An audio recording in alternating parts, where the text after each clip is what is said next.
You know, most of you have seen the movie Dancing with Wolves. And a gentleman rides a horse across an open field hoping he'll be killed rather than die from gangrene. This was in the Civil War, before we knew anything about a bacteria or a virus. But in the early parts of the 19th century, a German-Dutch Leeuwenhoek discovered the microscope. He went to London to show him what he was looking at. They couldn't hardly believe him. But finally they believed in him, that he had saw something. And most of you probably saw the Adams special on TV, where you saw a young boy with smallpox being brought to his family and been inoculated with a wooden spike. For we knew that Jenner knew that cowpox kept people from getting smallpox at that time. So in 1890, with the invent of the microscope, we started new disciplines in this new world.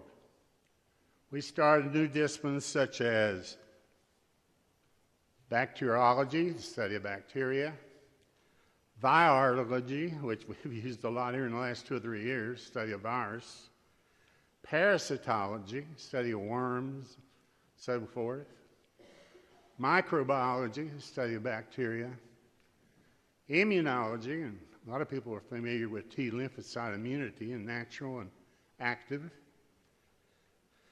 and histology.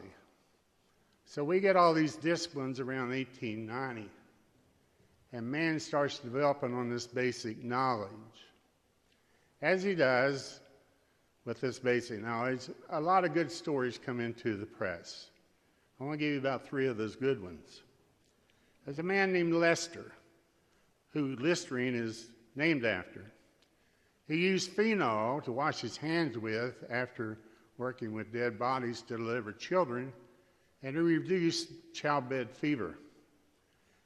Mr. Lester came to America, and he gave a lecture in New York. And it was a room probably about as big as this. And back in the right-hand corner, history tells us, there was a young man back there working the remnants of the textiles.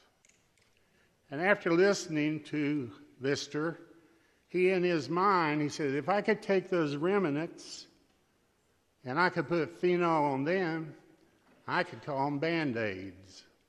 Robert Johnson. Now, if you've ever read about the Johnson family and the credo about the Johnson family, you realize that most of the Johnson members, the males, have been brigadier generals in the United States Army. And in 1982, when Tylenol poison came to this country, this company ate every bit of the OTC Tylenol. That's before there's ever a seal put on a bottle. Now, around 1900, there was a man named Takamine.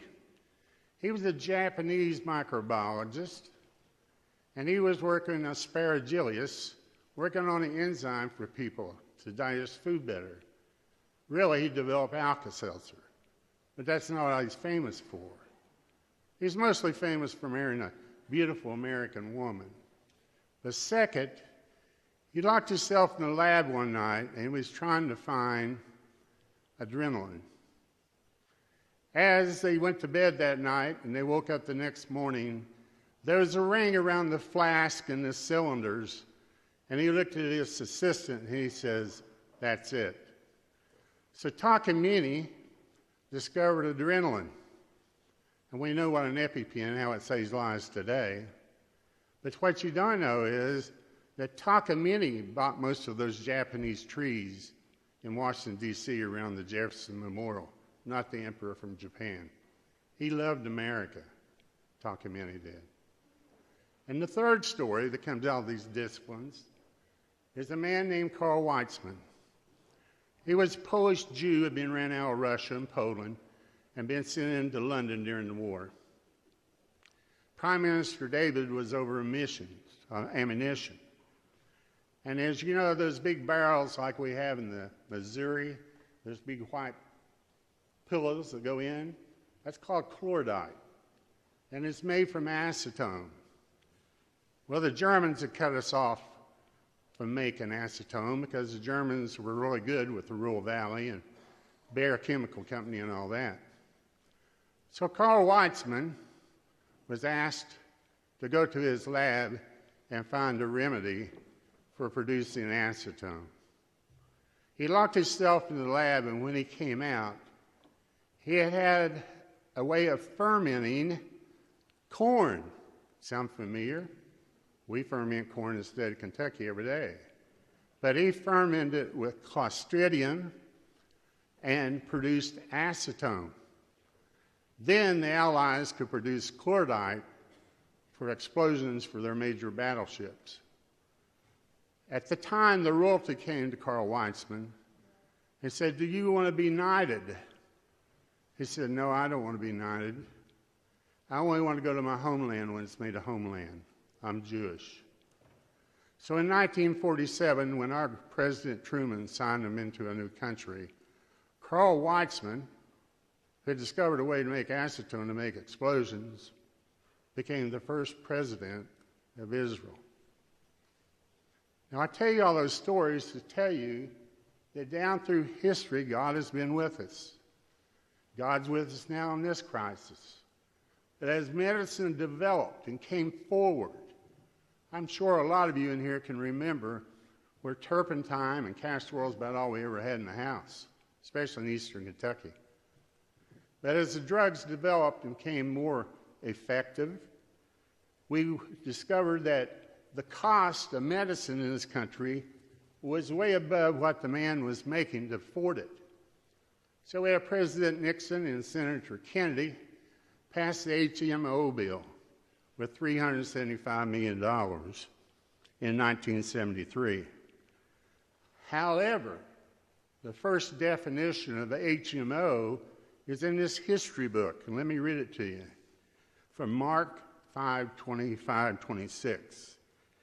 And it says, "And a woman was there who had suffered from bleeding for 12 years. She had bore much agony under the care of many physicians, and then spent all she had, but to no avail." She lost all her money. "Instead, her condition had only grown worse. Well, that's where we are today, folks. We have health maintenance organizations, and we have some people who are not transparent in those health maintenance organizations, such as PBMs. And they do the spread on us, and we know what the spread is now. And it's cost our people a lot of money. The spread is the difference between what they pay for drugs from a pharmacy and which they get paid for by the insurer. But what do they give us back for that value? They're supposed to reduce the cost of drugs. Has anyone seen the cost of drugs go down? Generic bills were produced that price of drugs would go down. But what we've seen, we put generic prices underneath the trade name prices. So man, the unfortunate, is still paying lots of money for his health care in this country. You know, they should have been able to shift to lower costs of drugs.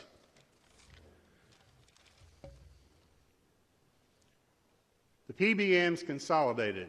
Vertical integration, our government's let them do it. So now you have people that own not only the PBM, but the drug manufacturer and the pharmacies from birth to death. It's almost like going down in our Supreme Court chamber and looking up there and seeing the arrow and the egg from birth to death.